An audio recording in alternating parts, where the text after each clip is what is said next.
Hello everyone and welcome to episode 79 of the James Layton Fitness Podcast. Now in today's episode we'll be discussing some common squat mistakes. Now I could list a lot of squat mistakes, however I'm going to stick with just 3 mistakes to focus on, and then I'll provide the solution to those mistakes. These are, in my opinion, 3 big mistakes I see a lot of people doing.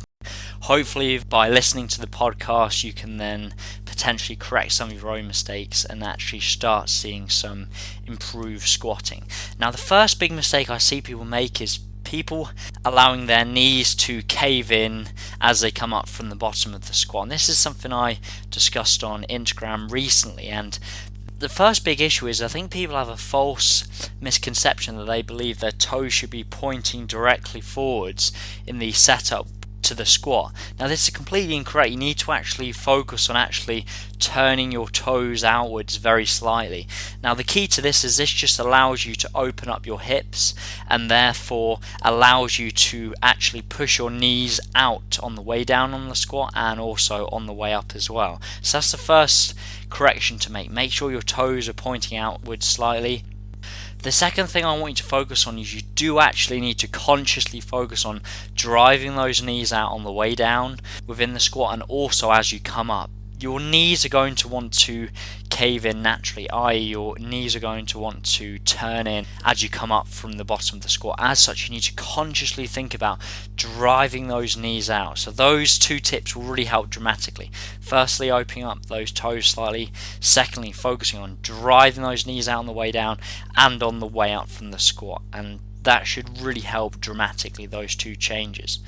The second big mistake I see is a lot of people getting the bar position wrong with the squat. So there's 2 main types of squats that you can perform in terms of a back squat. There's obviously a front squat as well, but with regards to the back squat there's a high bar squat and also a low bar squat.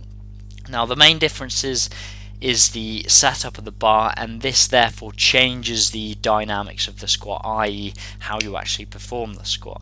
So with regards to the high bar squat, which is probably what I'd recommend most people performing, the bar position is basically placed around the mid trap, and I find a lot of people for whatever reason place the bar much higher than that. They almost have it at the bottom of their neck, so make sure this actually in the mid trap area before you even start the descent of the squat. So don't place the bar too high. The second option you could do is performing a low bar squat, which is what I do personally, is what a lot of powerlifters use. It's a great squat to allow you to lift more weight because you've got your hips and lower back are more engaged, and the bar position is basically placed on top of the rear delt. So basically what you're doing within this particular squat is you're actually focusing on pulling your elbows back behind you. This will automatically raise up that rear delt, and there should be a small ridge that you can therefore place the bar on top of. However, for most individuals, focus on placing that bar in the mid trap region if you're performing the high bar squat. Don't put it too high, don't put it too low. So this is another big mistake I see.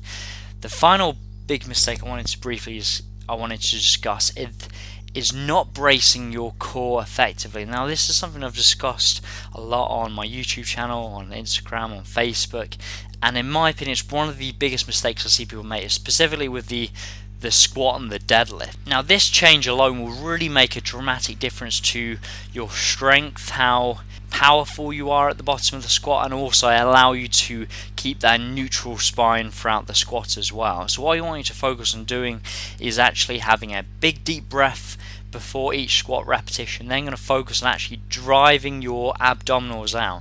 So the best way I know to describe this is I want you to imagine that someone's about to punch you in the stomach. What will be the brace position you'd be in? You'd be in that position where your stomach is pushed out, your abdominals are pushed out, and you're holding that position.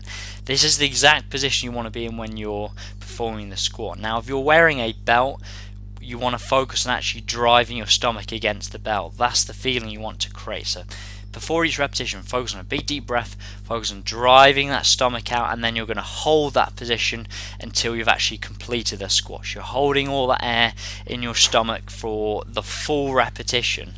Once you've finished the repetition, you're then going to repeat the process. You can have a big deep breath again, push your stomach out, hold that position, lower yourself into the bottom of the squat, come back out, then you're going to breathe out the top of the squat repetition. So hopefully those 3 tips really help dramatically. These are 3 mistakes I see all of the time. If you're performing any of these mistakes, make sure to make the corrections, and you should see immediate improvement with regards to your squats.